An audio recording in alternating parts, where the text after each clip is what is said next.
Chapter 1. Seeker knocked again. "Please, Mora, can I come in? Just for a few minutes?" There was no response, so he knocked another time. "Mora, I really want to talk to you. Please." Seeker heard Mora sigh a deep sigh. "Oh, all right." Seeker walked in, and there was his sister. Her eyes were red and puffy, and soggy tissues were scattered all over the bed. Seeker found a place among the tissues and sat down. "Mora, what's wrong? What's the matter? Ever since you came back to the kingdom, you've been so sad. And I thought you would be happy. I was looking forward to all the adventures we would go on together." Mora turned her puffy eyes toward him and said with a sob, "Oh, Seeker, I can't forget them." "Forget who?" "I can't forget all the people I met when I lived in the world beyond the kingdom.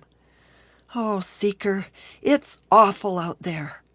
It's so dark and so empty, and I'm sure that I saw dragons hiding throughout the streets and alleys. Ugh. It was as if those horrible creatures were just waiting for their chance to grab people. The people don't know about the king, Seeker. They don't even know that there's a kingdom. I keep thinking and thinking about them.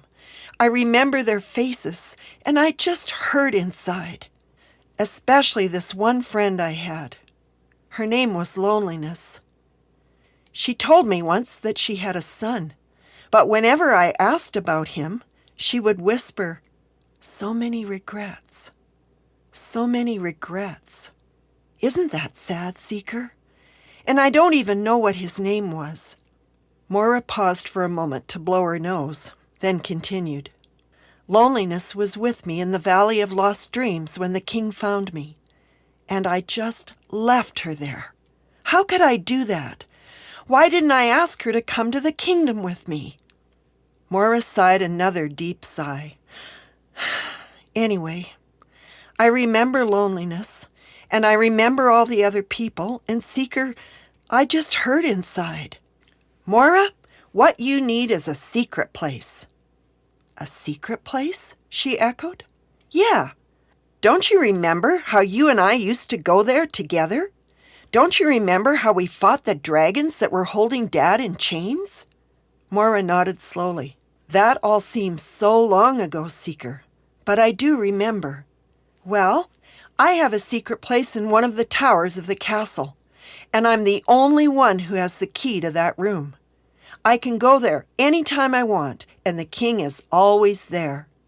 I don't always see him, but he is always there." Seeker moved closer to his sister and put an arm around her shoulders. "If you go to your secret place, Mora, you can tell the king how much you hurt inside, and he'll tell you what to do."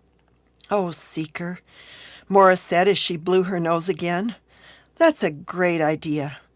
I've stayed in here crying, but I haven't cried out to the king. I'm going to find my own special secret place right now." Mora stood to her feet and walked toward the door, then paused and turned back.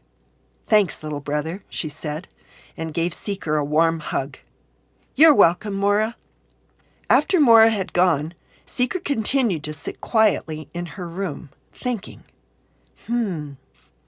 I guess there are lots of people out there who don't know about the king. And there are probably more dragons, too. I think I should go to the... Just then, Seeker's mother, Contentment, called. "Seeker, will you come and help me, please?" "Sure, Mom. Where are you?" "The stairs to the attic. Hurry!" The attic was a little room at the very top of their house, where Seeker's mother kept boxes of things that the family didn't need or use very often. When Seeker reached her, Contentment was halfway up and halfway down the stairs to the attic with a bed. Seeker pushed on the bed and helped her to get it up the stairway. Seeker looked around the attic room in surprise. Instead of boxes, there was a chest of drawers, a night table, and a lamp in the room. "Mom, what are you doing up here?" "I'm changing this into a bedroom." "Why?" asked Seeker. "I don't know. his mother answered. You don't know? He echoed. Contentment shrugged her shoulders as she made up the bed with a fluffy, warm comforter. The king just told me to get it ready, so I am. This is great, Mom, Seeker said, looking around at the cozy little room. I wonder what the king has in mind. Didn't he even give you a hint? No, he just told me to get it ready. And I've learned how much fun it is to trust him when he tells me to do something, especially when I don't understand why. Contentment smiled at Seeker and winked. It's an adventure. An adventure, Seeker nodded. Mom, I was just on my way to the secret place when you called me. I'd better go now. See you later.